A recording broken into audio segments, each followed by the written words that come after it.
Honorable Vice Chancellor, Professor Ganta Chakrapani Sir, Dr. B.R. Ambedkar Open University, Hyderabad. Respected Professor Ganta Pushpa Chakrapani Ma'am, Director, Academic. Respected Registrar, Dr. L.V.K. Reddy Sir. Respected Professor Jayanti Narayan Ma'am, former Deputy Director, National Institute of Mentally Handicapped, Hyderabad, today's resource person, and my colleagues, friends, and other members, a very good afternoon to all. The Faculty of Education organized a national webinar on universal design for learning, including children with intellectual disability. This webinar is part of the education forum Vidya Vijnana Vedika. Today webinar is we are organizing. Universal design for learning is an educational framework that guides the development of flexibility, learning environments, and spaces to accommodate individual learning differences, focusing on providing multiple means of representations, actions, expressions, and engagement. UDL is an approach to teaching and learning that aims to create inclusive environments where all students, regardless of their learning style, or abilities, have equal opportunities to succeed. It is a teaching approach that work to accommodate the need and abilities of all learners and eliminates unnecessary hurdles in the learning process. So, before discussing about the topic, now I request to Professor G. Mary Sunanda Garu, HOD, to introduce the theme of webinar. Thank you. Thank you, madam. Thank you. Good afternoon, everybody. Honorable Vice Chancellor, Director Academic Madam, Registrar Garu, my faculty at the Department of Education. So this webinar we are organizing as a part of Vidya Vijnana Vedika. అయితే madam గారు already ఈ యొక్క theme గురించి చెప్పేశారు. The theme is nothing but universal design for learning. Okay, మనము ఒకవేళ మన సహజంగా పెరుగుతున్న చిన్న పిల్లలను మనం చూసిన ఎడల వాళ్ళు 6 నెలలకి 9 నెలలకి 1 సంవత్సరానికి కొన్ని ఏం చేస్తూ ఉంటారు, స్వతహాగా వాళ్ళు అభివృద్ధి చెందుతూ ఉంటారు, నడక ప్రారంభిస్తారు, కొన్ని మాటలు మాట్లాడుతూ ఉంటారు. అయితే ఇట్లాంటి యొక్క లక్షణాలు మనము ఈ యొక్క మేధో వైకల్యము ఏదైతే ఉందో ఇంటెలెక్చువల్ డిజబిలిటీ అని అంటున్నామో వారిలో మనము గమనించలేకపోతున్నాము. దానికోసమనే ఈ యొక్క వెబినార్ మనము పెట్టాము అన్నమాట. అయితే ఏంటి అంటే in India according to estimates 12 million children are living with disabilities. Madam గారు సజెస్ట్ చేశారు ఏంటి అంటే ఇది ఇంటెలెక్చువల్ డిజబిలిటీకే కాకుండా అన్ని డిజబిలిటీస్ ఉన్న వాళ్ళకు కూడా ఇది వర్తిస్తుంది అని చెప్పేసి. When we think about Indian constitution article 21A, 45 and right to education act 2009, ఈ 3 కూడా విద్యార్థుల యొక్క చిన్నపిల్లల యొక్క విద్యకి సంబంధించినవి. ఆ విధంగానే ఈ యొక్క ఇంటెలెక్చువల్ డిజబిలిటీ ఇంకా తర్వాత అనేక రకములైన వైకల్యాలు గల విద్యార్థుల్ని మనం గమనించినప్పుడు వారి కొరకు ప్రభుత్వము అంతర్జాతీయంగా కూడా ఏం చేసిందంటే కొన్ని ఇనిషియేటివ్స్ తీసుకుందనమాట. దాంట్లో ఒకటి Salamanca right to education for all children with disabilities. Okay, Madam Jayanti Garu is here to educate us on this topic. But the job that is given to me is to highlight today's topic. Today's topic is about universal design for learning. It is about tailor-made courses. Okay, so when we are inviting some people for party, when we are organizing a buffet, then what do? We throw all the items like a bull to all the party people who are coming to enjoy. In the same manner, we have single for single every single disability of every child, every single design of education for learning. For single child, one classroom. For single child, one school. For single child, one design for learning. Because the intention is to make them potential to be a very good potential family member and also a citizen of one particular country. Okay, so this universal design for learning has three things, that is multiple means for engagement, multiple means of presentation, multiple means of action and expression. For children with intellectual disabilities, UDL ensures that learning is accessible, engaging, and supportive by integrating adaptive teaching strategies that accommodate different learning process and paces, assistive technologies that enhance communication and comprehension, individualized support that nurtures confidence and independence in learning. By implementing UDL, educators can create an inclusive and equitable learning environment where every child, regardless of their abilities, is empowered to reach their full potential. In this webinar, we will delve deeper into the practical applications of UDL strategies and explore how they can be tailored to effectively support children with intellectual disabilities. We will discuss best practices, real-world examples, and innovative approaches that make learning truly inclusive. Let us embark on this journey together to foster an education system that embraces diversity and ensures that no child is left behind. It is a global public health concern now. Okay, so I am truly privileged to have Professor Jayanti Narayan Garu in this webinar as a resource person to highlight through lot of light to educate the people who are following here, who are listening to her across the world, across different nations. With my faculty, I join warmly to welcome you as you share your invaluable insights on universal design for learning and the inclusion of children with intellectual disabilities. Thank you, madam. Thank you all. Thank you. Thank you. Thank you, Sunanda Garu. Thank you. And now I request Dr. K. Uma Devi Garu to introduce the distinguished resource person. Good afternoon to all. First and foremost, I extended my heartfelt gratitude to our esteemed Vice Chancellor, Professor Ganta Chakrapani Sir, Registrar, Academic Director, Dean, Faculty of Education, and Head of the Department for granting me this wonderful opportunity to introduce our distinguished resource person, Professor Jayanti Narayan Ma'am. We are truly honored to have Professor Jayanti Narayan Garu with us today for this enlightening the webinar on universal design for learning, including children with intellectual disabilities, often referred to as the mother of intellectual disabilities. She is a highly respected special educator from India. Currently serves as a visiting professor at the University of Northampton, UK. She has retired as a Deputy Director of the National Institute of Empowerment of Persons with Intellectual Disabilities, Government of India. She completed her post-graduation from the State University of New York, USA, specializing in special education, learning disabilities, and mental retardation. She holds another MA in education and PhD.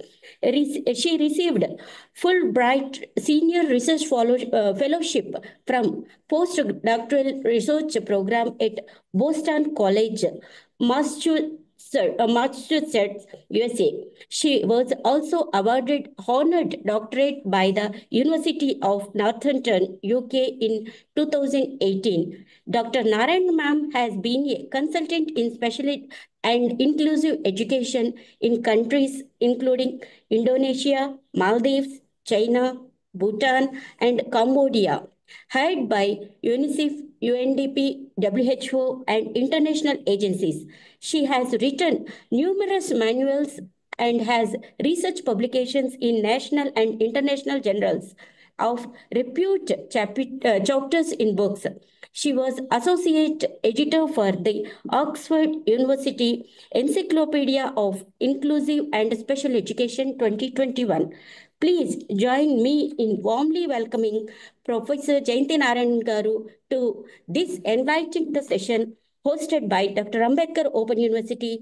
We look forward to her invaluable insights on this crucial topic. Thank you very much, ma'am. Thank you.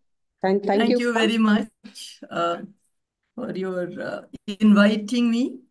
Respected Vice Chancellor, Sir, Registrar, Sir, and Chandrakala Madam, Sunanta Ma'am, Uma Ji, all the learned faculty members, and my very dear students. I feel privileged to be part of this particular webinar today. But I don't think I have much work to do because Sunanda Garu has already explained everything about universal design for learning. So I don't think I have a lot to share. Let us see how we can apply the universal design for learning in our Indian context, in the inclusive schools particularly.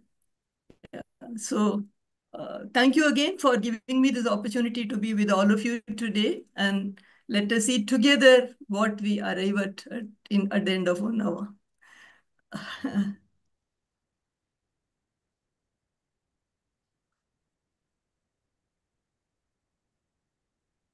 Let's start, ma'am. Yeah. It's visible, right? Yes, ma'am. Okay. So yeah, this concept is kind of universal design is a concept that has been happening since inclusion became popular.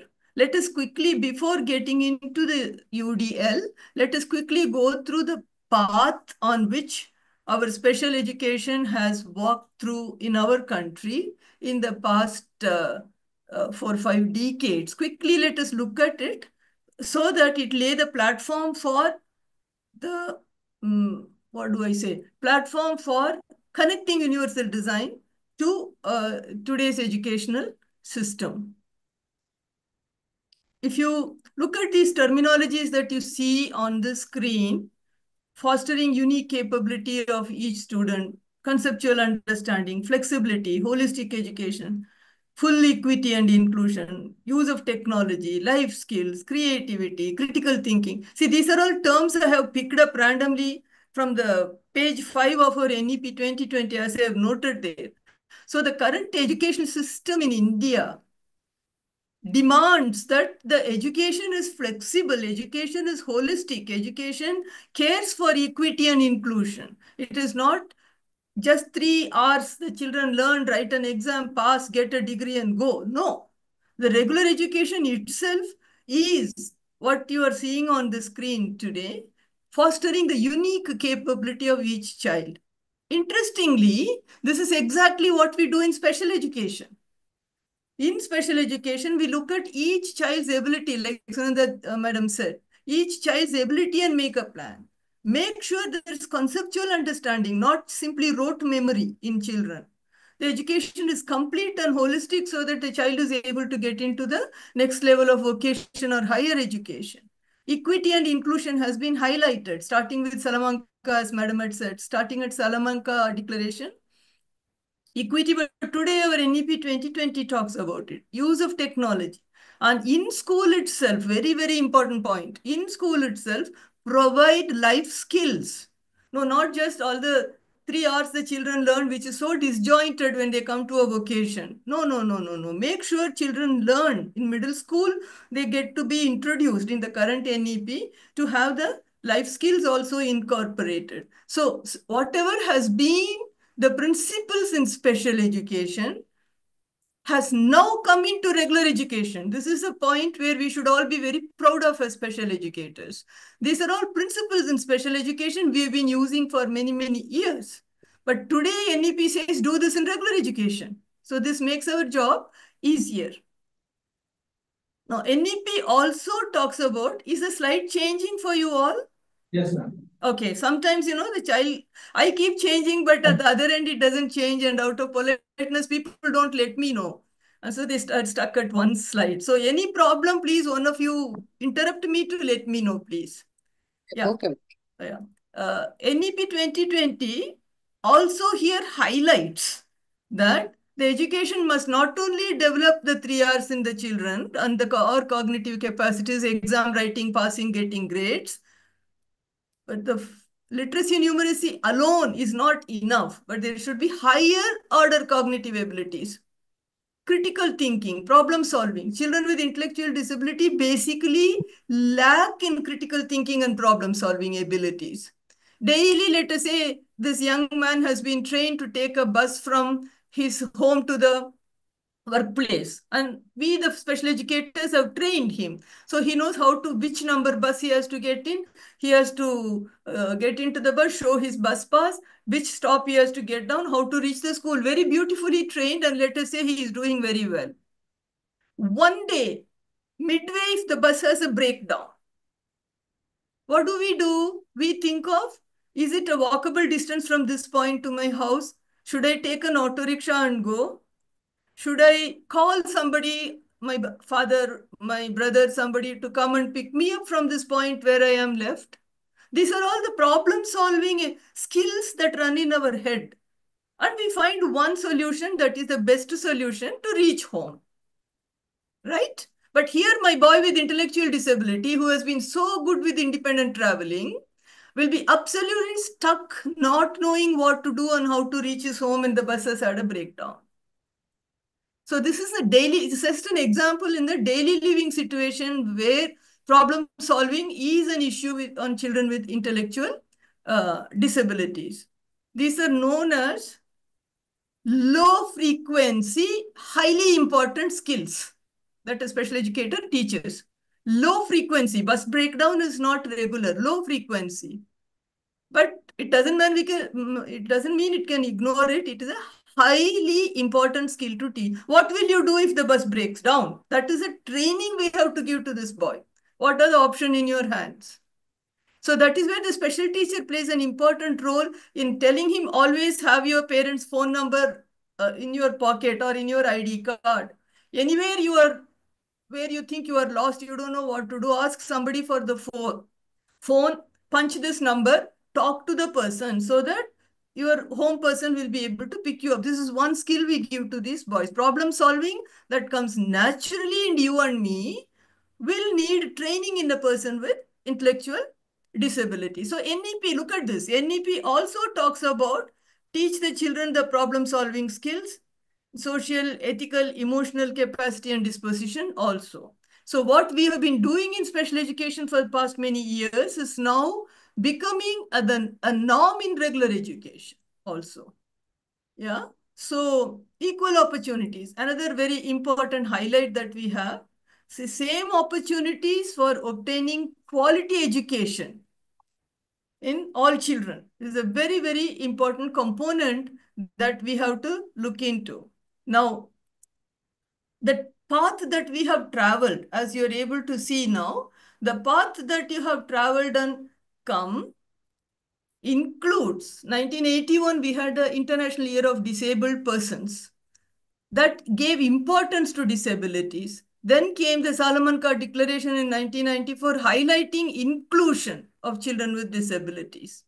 Then there were many other, I'm not going to go into detail, but they are all landmark international mandates or conventions that made a difference in the education of children with disabilities. Dhaka Framework, Education for All, Bivako Millennium Framework that talks about 3 things: inclusive, barrier-free, and right-based environment.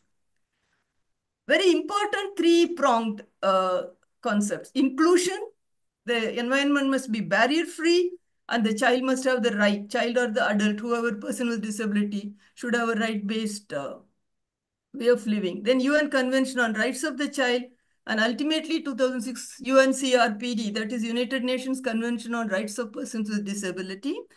That is a very, very important landmark, because of which today our act has changed. The Persons with Disabilities Act is now changed to include all those concepts that are the demands that are there in the UNCRPD. India ratified it as one of the earliest countries, and we have got that in the right to education, not right to education, Right of Persons with Disabilities Act 2016 Act included this.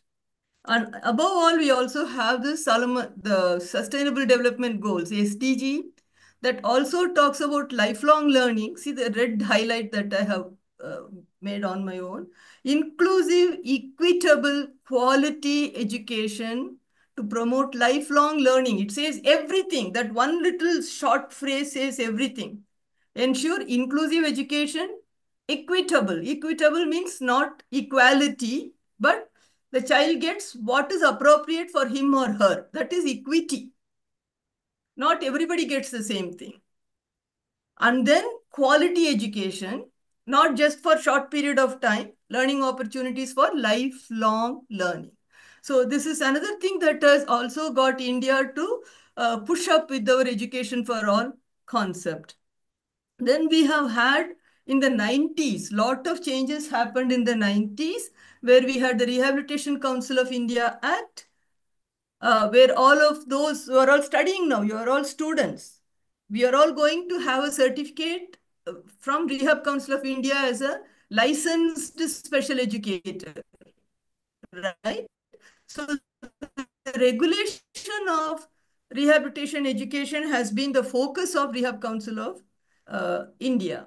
And then we have had a 1995 Rights of Persons with Disabilities Act, which is now based on UNCRPD, replaced as Rights of Persons with Disability 2016, with more disabilities included into it.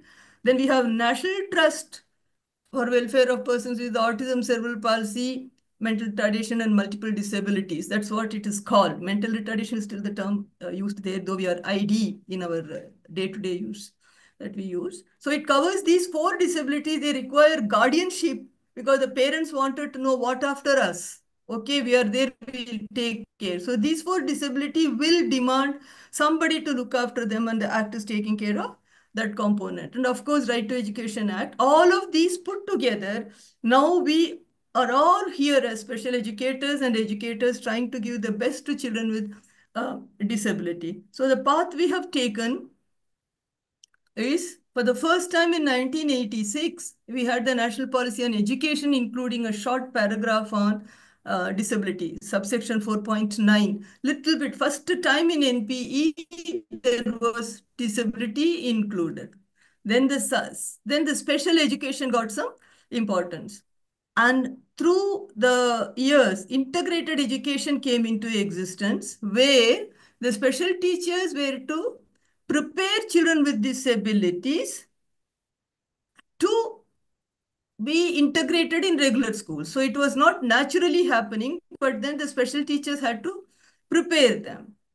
Then came inclusive education, where the responsibility of inclusion was on to the regular educator. It's not that special teachers prepare and send them. The braille learning, sign language learning should happen separately, and then they integrated. That was integrated education. Today it is inclusive education, where it is the responsibility of regular teacher to have the child on her class roll, and the special teacher may be a support in assisting her to have the educational program going on smoothly, right? So where have we reached now? Initially in 1950s and 60s, children with disabilities were rejected from school. Then special schools started to come up, run by NGOs and parents. Then the integrated education that I just explained. And then the resource room education, where the children were taken out from the regular class to a separate little room, taught and then put back. And then the inclusive education, along with home-based instruction. So very profoundly disabled children tend to get home-based education with the special educators visiting them. And now you also have online blended learning. Right now, what we are doing, online learning, isn't it? Currently, I'm sitting at my house and then you are all there listening. So then the higher education also has got special place for persons with disabilities. Higher education. See, this is what is a higher education, where choice of examination method, availability of the scribe, additional time for examination, digitized reading material, computer with assistive devices, accessible websites, open education resources, MOOC, so much is available that persons with disability are in colleges now, universities now, even those with intellectual disability. They are all passing class, many of them are passing class 10 examination through NIOS or private candidacy in regular schools, but I get to hear many youngsters with intellectual disability completing high schools. So higher education cell is there in the various universities. So we have come a long way from where we were to where we are today. I thought I'll just give you this base before we get seriously into UDL so that you will be able to connect UDL to the system. So what is UDL? Before UDL, there was this accessibility issues for persons with disability. So persons with disability said, all of you are familiar with the concept of impairment, disability, handicap? Yes, ma'am. Yeah. So what is a handicap?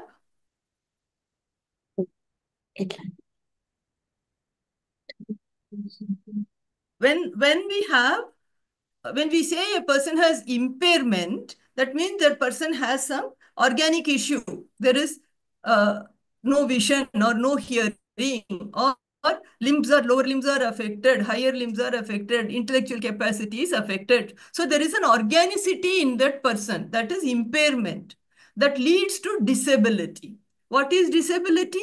Because of that impairment, this person who has organicity with regard to the eyes, who is blind, he cannot see. The function of seeing cannot be carried out by him.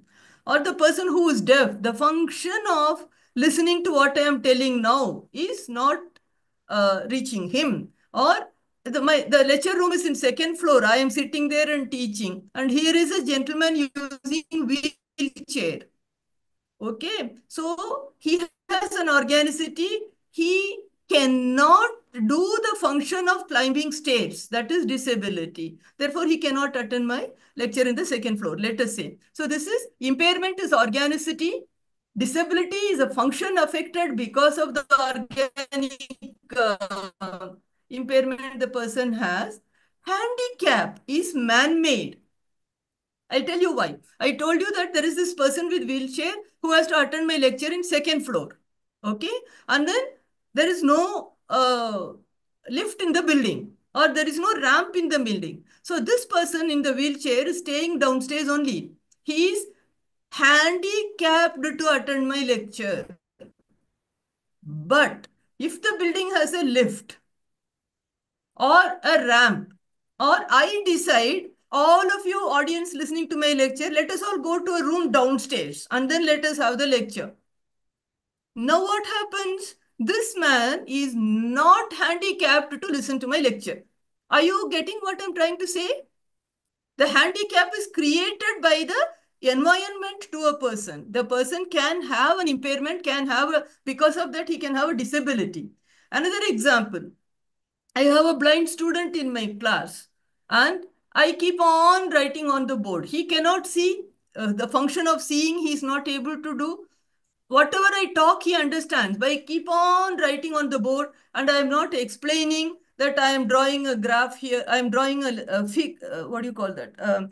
A circle here, and at 12 o'clock position, I have written this, 3 o'clock position. If I keep on giving an explanation, he may get an idea. Or I prepare my material in braille in advance and give it to him. And then he is sitting in my class. and listening to my lecture. Now, he is impaired, therefore he is disabled, but he is not handicapped to attend my lecture. Are you getting that now? The handicap is created by the environment. We, the people around, create the handicap for a person. That is the reason why all the national institutes, we removed the name handicapped from NIMH is now not NIMH, but National Institute for the Empowerment of Persons with Intellectual Disabilities. NIVH is not visually handicapped, but National Institute for Empowerment of Persons with Visual Impairment. Like that, you know, the word handicap reflects on how much the society has provided for a person with the disability to access and function independently. So the handicap is created by us. If I give a brain material, the blind man is not handicapped to attend my lecture. If I have a sign language interpreter, my deaf student is not affected by her deafness because she can, whatever lecture I am giving, the interpretation is going on side by side. So the handicap is created by us. So with this concept in mind, first, the physical barrier you see on this picture, the physical barrier removing became the first phase towards helping the persons with disabilities. So what do we have here? A ramp. You can see a ramp so that a person in wheelchair will be able to reach. You see the toilet there with the sidebars and everything. So a person with who's a wheelchair user can easily shift himself from his wheelchair holding the bars onto the commode, and then he can get back. Similarly, there are other technology supported devices that help them to be independent. There is this professor with whom I work. He is blind, but his computer will keep on continuously talking whatever is happening so that he hears whatever is on the screen.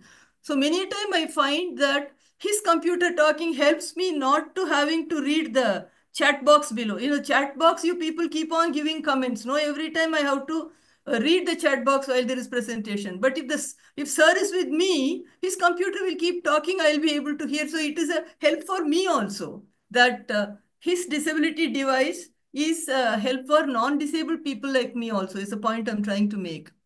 Now, this ramps and signages, you know, in this one that you see here, various signages where you can get a telephone, where there is help for hearing impaired, where you can on the railway platforms and airports and all, you find where the toilet is, where the drinking water is. In a yellow background, there is a black silhouetted designs you find everywhere so that people can access. Now, if I am in Orissa, I don't know to read um, the language there. These signages will help me in directing to place where I want to go. I am not disabled, but I am not also handicapped to reach where I want to reach because the signages are very clear. Oriya language, I don't need to know.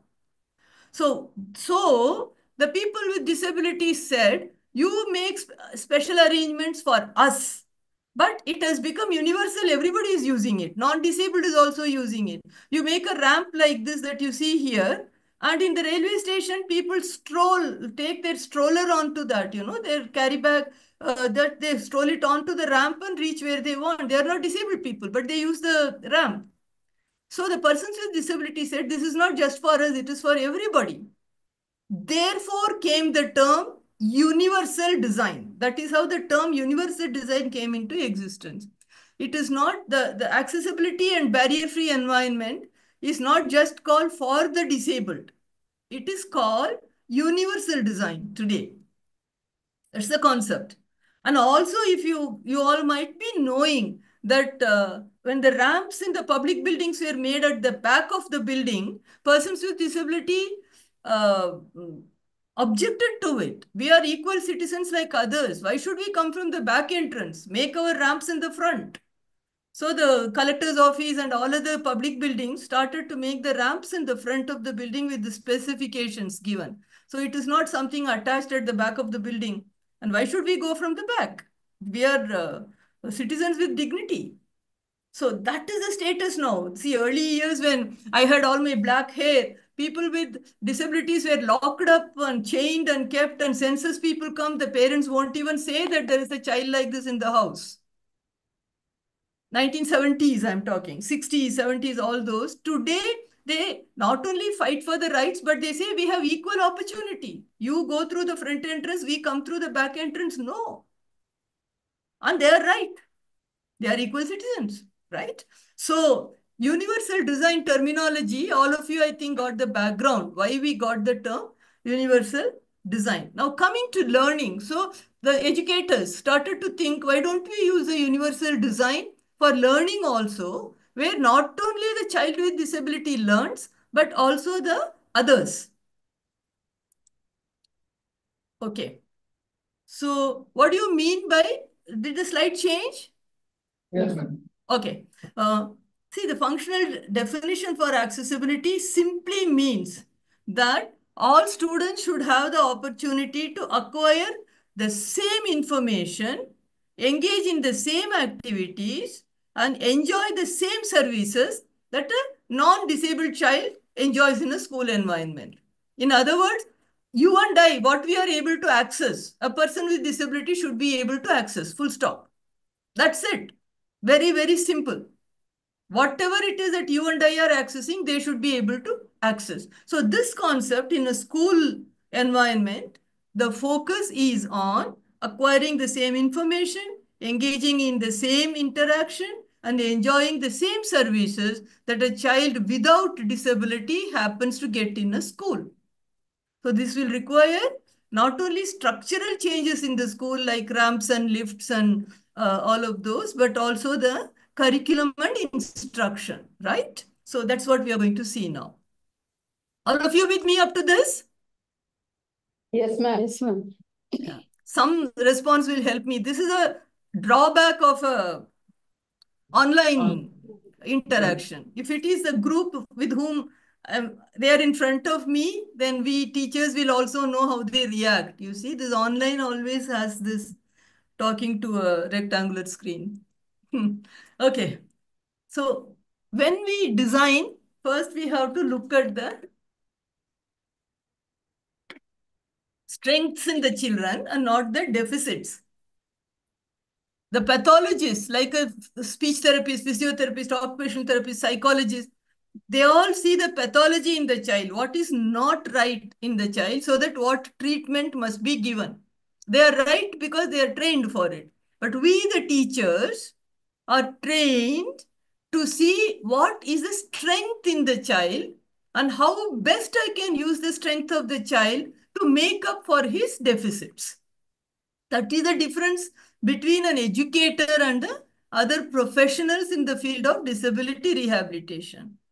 So whatever the child is coming to me with, he will have certain strengths. I'll have to identify those strengths so that I can build upon it to help do away with his deficits. This is a point number one. Idi radu, adi cheyanu, matladadam radu, nadavadam radu ante we will not reach anywhere with that child. The child is able to look at you and smile. Yes, okay, he recognizes people's faces. Call by his name, he turns about and looks at you. Okay, his hearing is okay and he recognizes his name. So these are the strengths I am seeing rather than looking at inabilities in the child. So the inabilities will become abilities if I use the strengths appropriately. That is what is inclusive special education all about, or education all about. Even a regular teacher sees potentials in the child first, right? So first take the students, this is like a cog wheel. All the three are interconnected. If one gets stuck, the rest will get stuck also. So look at the strengths of the child and then the needs of the child. What are the limitations in the child? And what is his existing curriculum? Which class he is sitting in? Therefore, what is the current curriculum that he should be learning?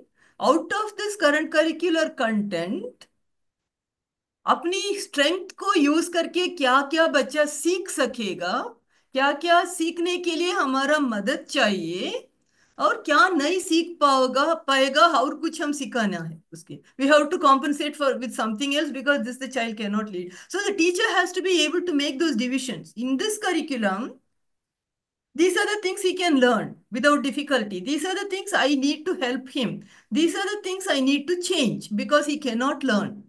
Drawing class for a blind child. You want to replace the drawing class completely with some other class because he's blind and he's not going to sit and draw anything, right? So a teacher has to be able to make these distinctions. మనము ఏమి help చేయడం అవసరం లేదు, ఇది కంటెంట్లో ఇది ఉంది అంటే నేర్చుకుంటాడు బాబు, ప్రాబ్లం ఉండదు. That is one part. కొంచెం హెల్ప్ చేస్తే ఇది కూడా నేర్చుకుంటారు. సెకండ్ పార్ట్, ఇది బాబుకి ఫిట్టింగ్ లేదు, వేరే ఏమైనా కరికులం నేను ఇక్కడ రీప్లేస్ చేయాలి, అది third. So these three clarities the teacher must have when she looks at the child. Then you will find that you are giving the right thing and he's learning the right thing. You are not just doing something irrelevant to the child. So this is very, very important. So always begin with the general curriculum of the child, whichever class is sitting in, whatever is the general curriculum. Then decide what I told you just now. What the student will learn in subject in the class level like other children. What is it that are to be given extra support? How to make the whole thing meaningful to the child. In the given, I'll give you some examples. 1 hour is too short a time, but I try my best to give how much ever possible.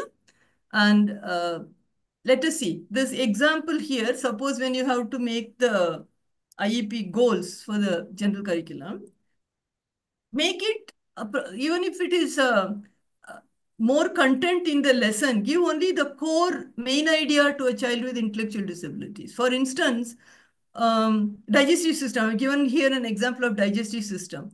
In the school, digestive system के बारे में 4वां class में पढ़ते हैं, 8वां class में पढ़ते हैं, 10वां class में पढ़ते हैं. Biology students 12th also they learn. Doctors also study. It's all digestive system only. Medical students also study it.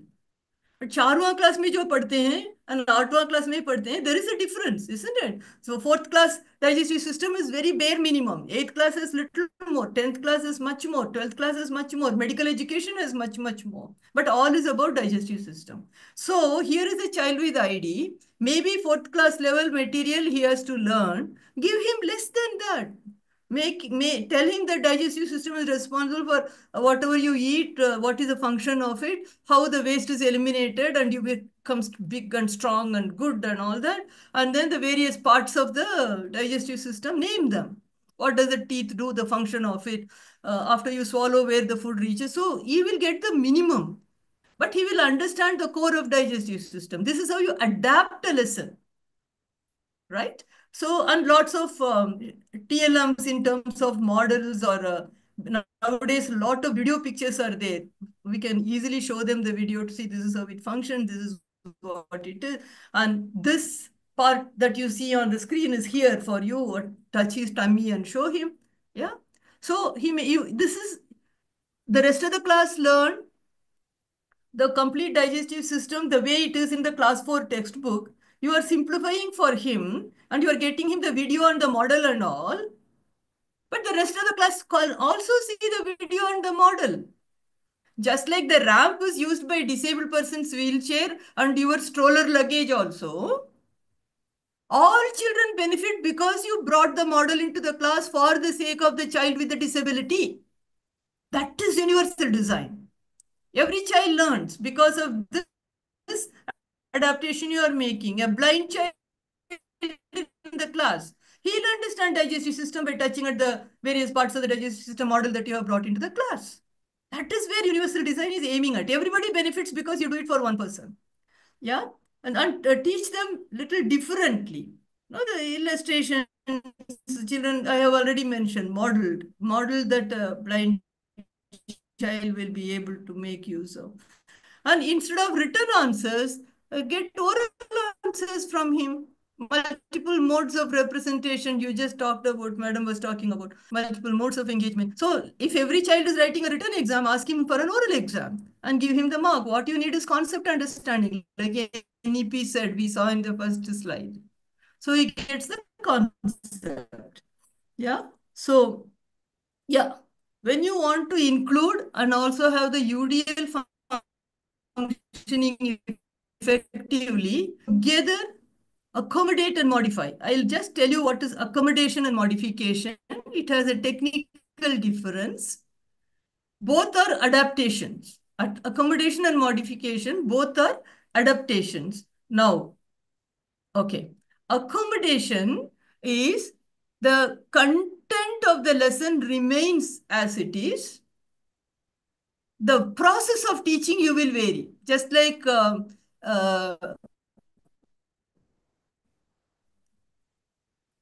the digest change. It is the same as in the textbook, but the way you teach will change based on the kind of disability the child has. If he is visually impaired, then you will have a method of teaching. If it is a hearing impaired, if it has a hand function disability, suitably, you will adopt the process. Modification, on the other hand, takes into account completely changing the lesson because it is in a algebra for an intellectually disabled child at class 7. What algebra he is going to understand, for instance. You will replace it with something else. That is modification. Are you all with me on this? You're getting it? Yes, ma'am. Modification is content will not change. The process alone will change.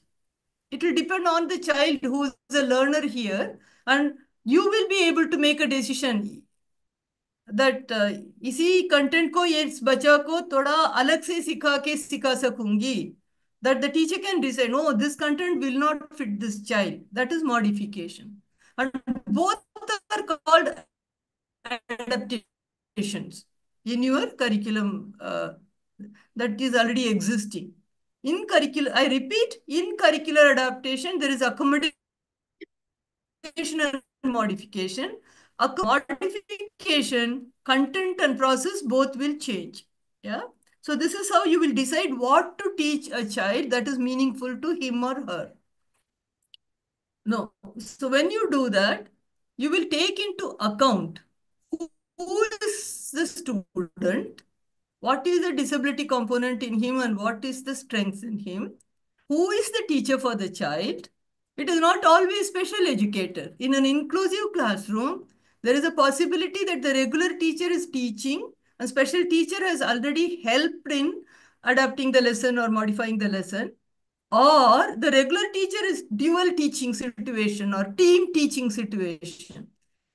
The regular teacher is teaching and the special teacher is sitting next to the child with disability and helping with the same content. Disability. So this is your who teaches. Can be team teaching, can be dual teaching, can be special teacher alone, maybe regular teacher alone. Somebody is scribbling on the screen. If they would stop it, it will be nice, please. Maybe you have a child next to you or by inadvertently you are doing, but please ensure that it doesn't happen. Then how to teach is again decided by the teacher, whether the accommodation or modification. What are the materials to use? And how would you like the student to respond back? Is it a oral test you are taking? Is it a project you are giving him to make, like telling him to draw a picture of the digestive system and mark the parts? Or are you giving him a picture of the digestive system with some parts missing and the child has to identify the missing parts? There are various ways of doing it. So how would you like the child to respond? All of these, that is curricular content and the process of teaching, evaluation. All the three need to be decided by the teacher. Content, process, evaluation. Content, adaptation, where it will be accommodation or modification. Process, what TLMs, what material, what dual teaching, team teaching, whatever. And how will you evaluate the child, right? So you are in the right track when you follow this carefully. So to accommodate a wheelchair, is your classroom having a step because of which the wheelchair is not going to come into the class? So what are the physical barrier removal you'll have to do? For visual impairment, hearing impairment, what are the physical barriers you have to remove? The teacher must be thoroughly knowing the student so that she doesn't make a mistake. The student, is this particular lesson going to be in one-to-one instruction, two children, three children together, like in what do you call peer tutoring or cooperative learning situation? Or it's the whole class is going to do a big project together. This child is also part of it. So individual, small group, large group, what is my plan? The teacher has to be clear on it. And what material I will use and the evaluation. Will I do it oral or written or a project or assignment, or how am I going to go about that? So do you see now that the diverse learners in your classroom, they are automatically incorporated. You are not separating them out. They are in the class. What you do for them, the other children also benefit from it. So the learner's need varies, but you are able to reach the child with your resources that is appropriate for him. The learning environment also, you make the changes suitably. So the variations are addressed by the UDL system. So UDL, by definition, the Center for Applied Special Technology, is the one they introduced this terminology, UDL. They have come up with a framework that recognizes learner variability. The blue highlights are made by me because they are keywords. Learner variability, and it helps you create your instructional goals, methods, material, we just discussed about it just now. And not a single one size fit for all ready-made clothes, small, medium, large, pen length, ठीक हो जाता है. It doesn't work. It has to be tailor-made, and the whole class will also benefit from it. Yeah. Just go on the net, you'll get a lot of material, cast.org. So much you will be able to find. Like Sunita madam already said, multiple means, various ways of giving in the information. The teacher input is representation. Representation is teacher input to the child. Various ways of giving, not just chalk and talk, but give many material, ask questions, ask the children to find answers for the questions you have given. On their own, they have to find answers for the questions, right?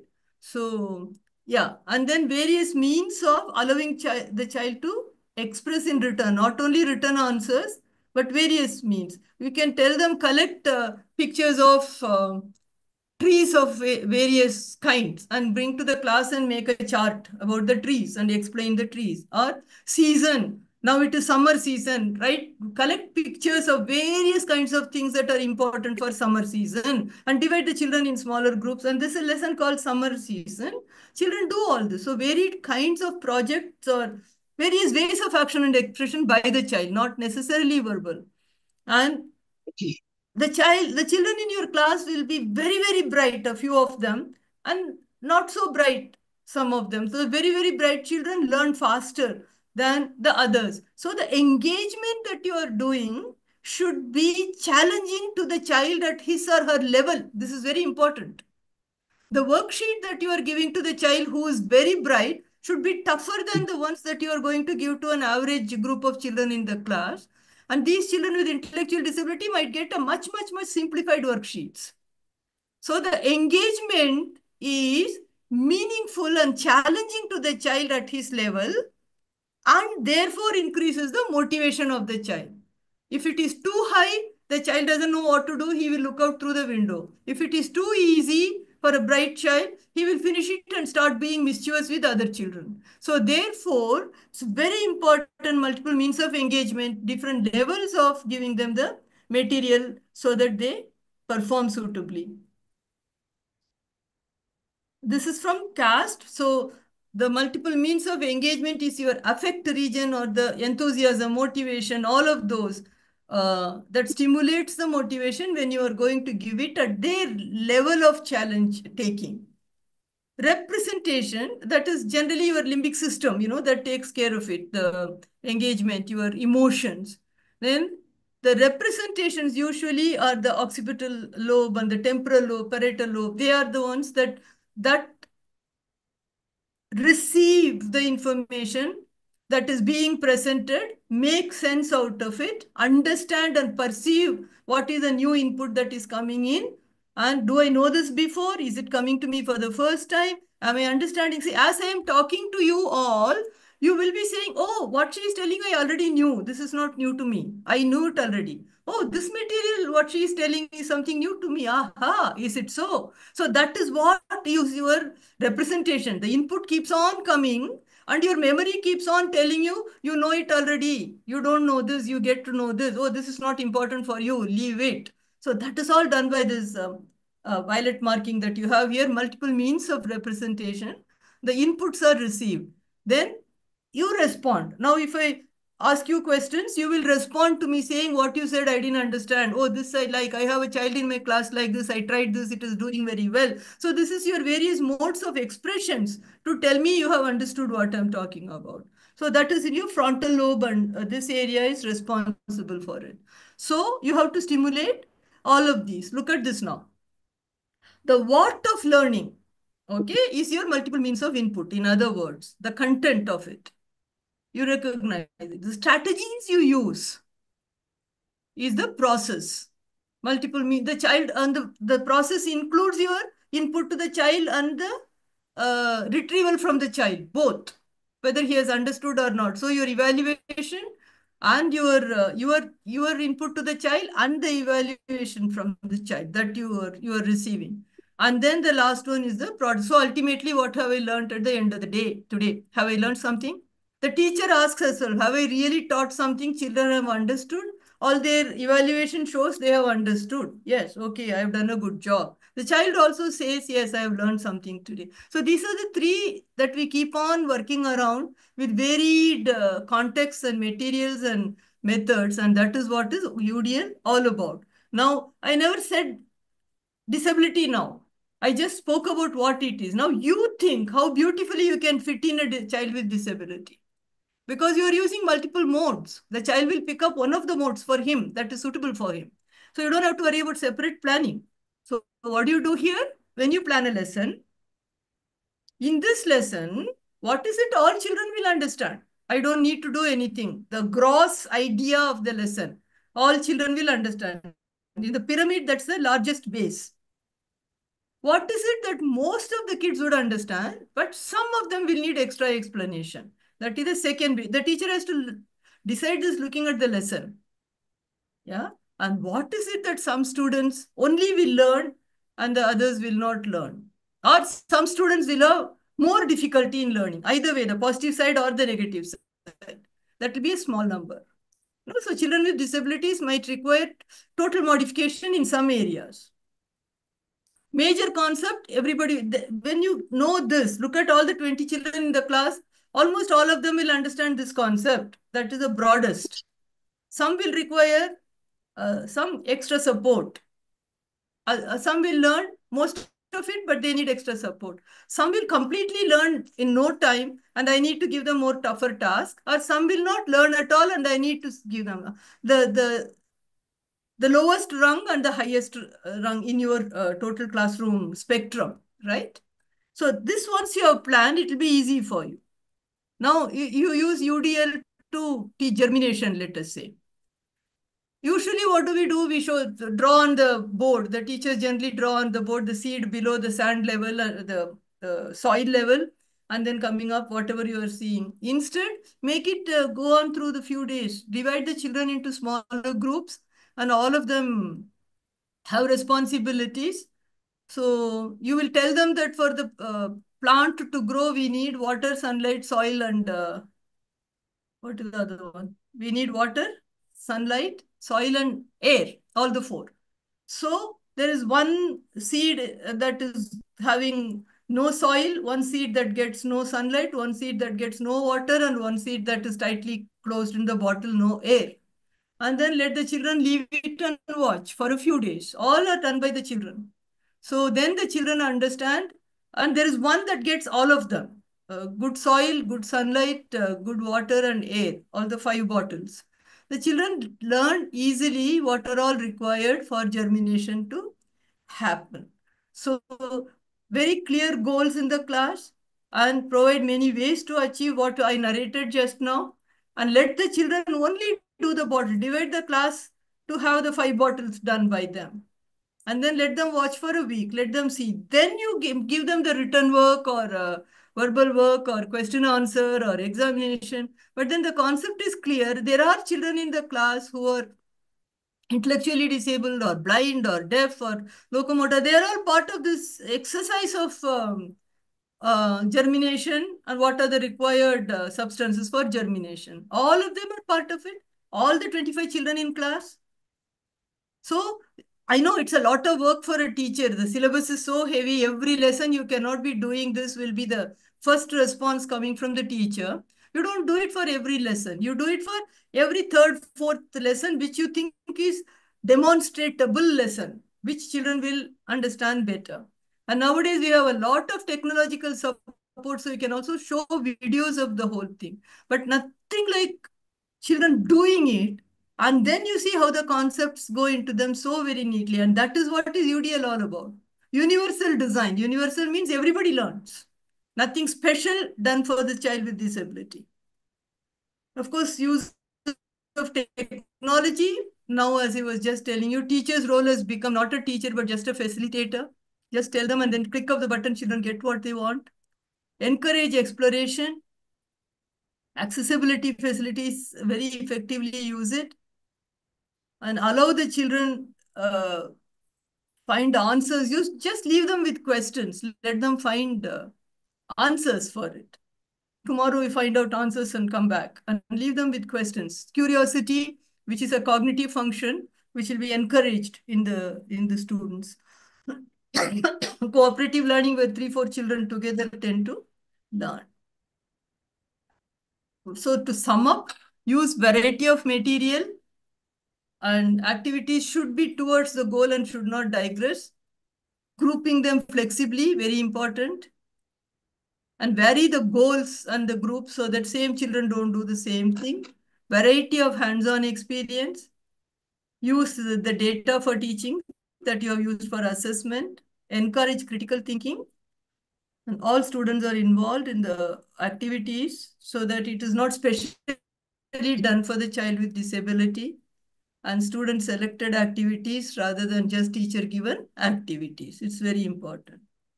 Now look at these two pictures. We talked about equity.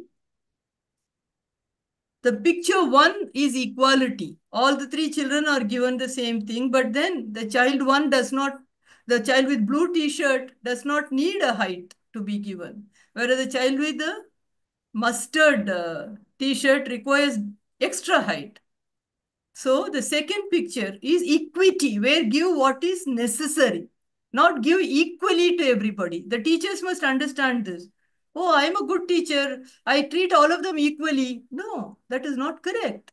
They are different. Each child is different.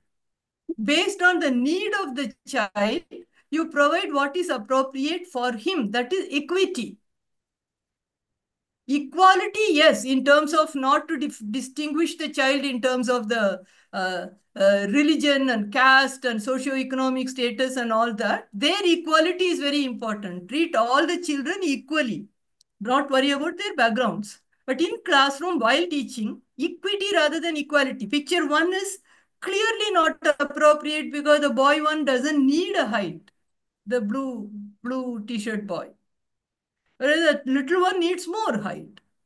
So this is in terms of teaching learning experience in the classroom. Make sure the child gets what is appropriate for him. That's the formula. Appropriate for him. Some references for you. And continue learning, continue teaching. Learning has no end. I am learning at this age and I'm finding new things every day. So continue learning and continue teaching. Let us empower the lives of children with disabilities to live with dignity. Thank you so much. Thank you, ma'am. Thank you so much. Happy to respond Really, it's a wonderful lecture, ma'am. for using all those people who are trainee teachers we have. And other people also who are parents and other coordinators, lecturers are there. Really, it's a wonderful lecture, ma'am. My information is very I'm not able to come out information of you are this. giving. I want to stop sharing. I'm not able to stop sharing. Any questions? I'll be happy to take. Yeah, ma'am. Any questions, please, audience, please ask it. Can you undo it from there? It doesn't say stop share button is not there. అందరు open చేసేయి అందరికి. The stop share button is not visible. Share button is only visible. Yeah, ma'am. Here, setting, ma'am. Okay, you can close it there. Ma'am.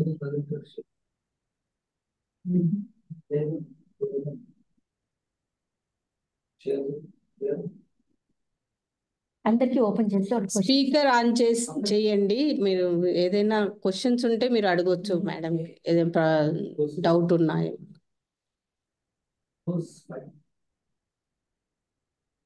How do I stop sharing, sir?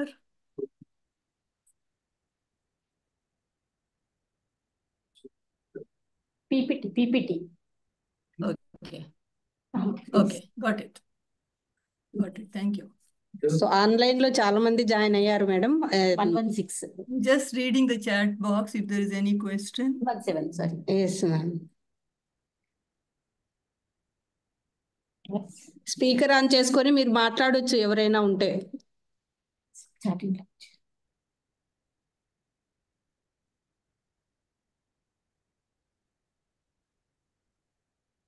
Useful, thank you. No questions in chat box.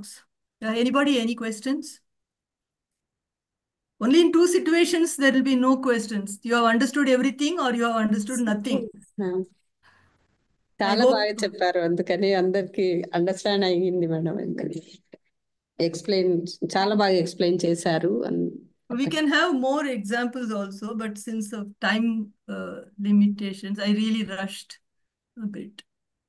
Uma, do you want to ask anything? Ma'am, I'm making one request, ma'am.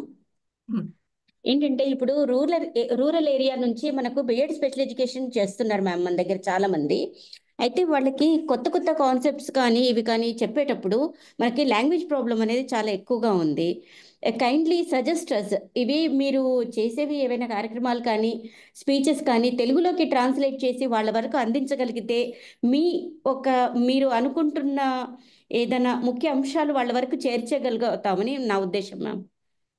We're all special educators. You should be able to reach out to of course, rural population in the local language. You yes, all ma'am, know, of course. you are more updated probably than me.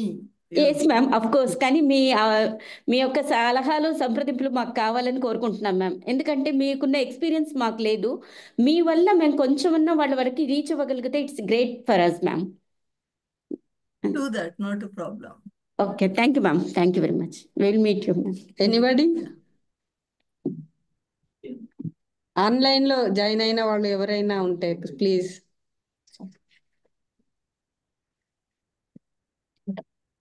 Okay, ma'am. Okay, thank you so much, ma'am. Thank you so much. Okay, so please, I request to propose a formal vote of thanks to Dr. Padala Lakshman. Please, Lakshman. Yes, sir. Good evening, madam. Good evening, sir. Invaluable and insightful lecture, madam. Thank you very much, madam. On behalf of Vidya Vignana Vedika, Faculty of Education, Department of Education, and Ambedkar Open University, it is an immense pleasure to propose a formal vote of thanks. Firstly, I thank our Vice Chancellor, Honorable Vice Chancellor, Professor Ganta Chakrapani Garu, for giving this opportunity to organize these kind of seminars. And also, I thank our respected Director, Academic, Professor Pushpa Chakrapani Garu, and also Registrar Dr. L.V.K. Reddy Garu. Madam, I thank you, Professor Jayanti Narayana Garu, for her lecture on universal design for learning, including children with intellectual. Madam, it is a trendy and burning topic. and you highlighted in NEP and how it is focused on with overall development of children. And you given examples, madam, problem solving in daily life situation with children with intellectual disability and also in normal students also. And equal opportunities and its components, you explained all these things, madam. And government legislations, that is RCI to RTE, up to RTE you explained, madam. And major milestones, role of special educators you explained very good, madam.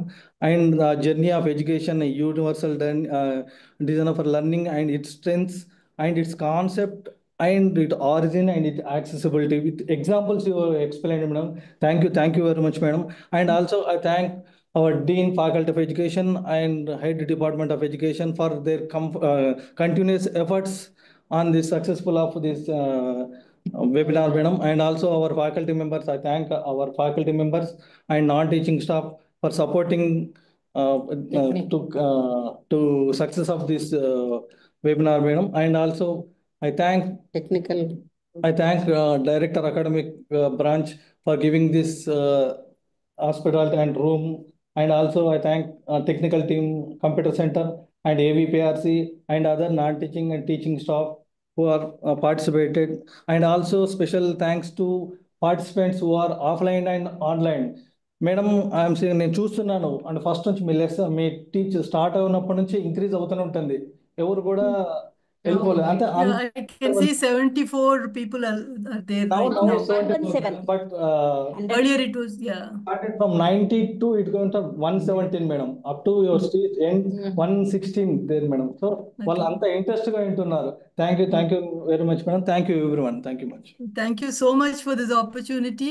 And I repeat, anytime I'm in Secunderabad only. So if you think I can be of help in reaching out to the young teacher trainees in any manner with any of the concepts to do with special education, don't hesitate to contact me if I'm in town, and definitely I will be.